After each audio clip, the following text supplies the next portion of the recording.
Assalamualaikum warahmatullahi wabarakatuh. Saya Diva Aulia Putri dari kelas manajemen 4 akan menyampaikan materi mengenai teori manajemen klasik. Pemikiran awal mengenai manajemen, jauh sebelum manajemen dikenal, telah banyak organisasi formal yang telah memikirkan bagaimana organisasi agar efektif dan efisien. Filsafat Cina Zunzu pada 2000 tahun yang lalu yang kemudian dimodifikasi oleh Mao Zedong mengenalkan strategi perang yang dapat dipakai untuk merencanakan strategi yang berhubungan dengan bisnis pesaing. Perkembangan teori manajemen, ada 3 aliran pemikiran manajemen, yaitu 1. Aliran klasik yang terdiri dari manajemen ilmiah dan organisasi klasik. 2. Aliran hubungan manusiawi atau bisa disebut neoklasik. 3. Aliran manajemen modern. Aliran manajemen ilmiah, Scientific Management Theory, menerangkan secara ilmiah metode terbaik untuk melaksanakan tugas apapun dan untuk menyeleksi, melatih, dan memotivasi pekerja. Tujuannya adalah kebutuhan untuk meningkatkan produktivitas. Tokoh manajemen ilmiah 1. Frederick A. Taylor 1856 sampai 1915, 2. Henry Allen 1861 sampai 1919, 3. Frank Gilbert 1868 sampai 1924, yang terakhir adalah Lillian M. Gilbert 1878 sampai 1972. Tokoh yang pertama yaitu Frederick A. Taylor sebagai bapak manajemen ilmiah menggambarkan bahwa manajemen ilmiah diartikan dengan metode ilmiah pada studi, analisa, dan pemecahan masalah organisasi serta efisiensi kerja organisasi. Frederick A. Taylor memiliki filosofis 4 prinsip dasar, yaitu yang pertama, pengembangan didasarkan ilmu manajemen yang terukur sehingga ditemukan metode terbaik untuk mengerjakan tiap tugas. Yang kedua, seleksi ilmiah para pekerja, sehingga setiap pekerja akan diberi tanggung jawab melakukan tugas yang paling cocok dengannya atau right man in the right place. 3. Melaksanakan pendidikan dan pengembangan ilmiah para pekerja. Yang keempat, kerja sama bersahabat dan secara pribadi antara manajemen dan tenaga kerja. Untuk sukses dari prinsip-prinsip tersebut memerlukan perubahan yang lengkap dari para manajer dan tenaga kerja.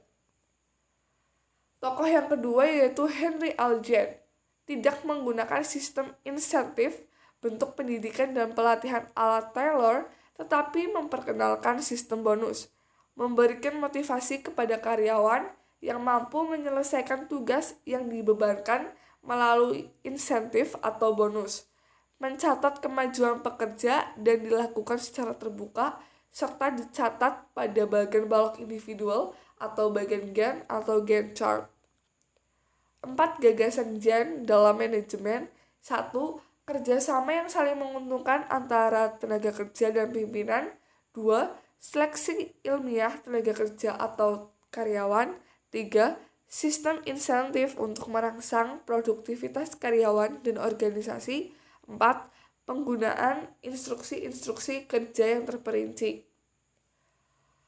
Selanjutnya ada Gilbert bersaudara dengan pendekatan kepada efisiensi serta aspek manusia dalam kerja seperti seleksi penempatan dan pelatihan tenaga kerja dengan tujuan akhir membantu para tenaga kerja mencapai seluruh potensinya sebagai makhluk hidup.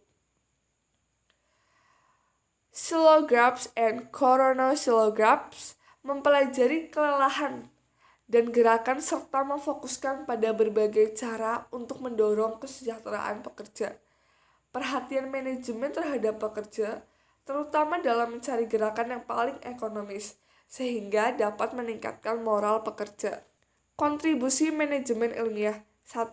Metode manajemen ilmiah terbukti dapat diterapkan pada bermacam kegiatan organisasi untuk meningkatkan produktivitas. 2. Teknik efisiensi manajemen ilmiah dapat meningkatkan produktivitas serta pelaksanaan yang lebih efisien. 3. Seleksi ilmiah dan pengembangan ilmiah para karyawan dapat meningkatkan efektivitas karyawan. 4. Desain kerja yang dibuat memudahkan para manajer untuk melaksanakan fungsinya dengan cara terbaik. 5. Manajemen ilmiah dengan pendekatan rasional dalam pemecahan masalah-masalah organisasi menciptakan iklim profesionalisme di kalangan manajemen atau karyawan. Keterbatasan manajemen ilmiah. 1. Kenaikan produktivitas tidak selalu diiringi dengan kenaikan pendapatan. 2. Perilaku manusia yang bermacam ragam menjadi faktor penghambat.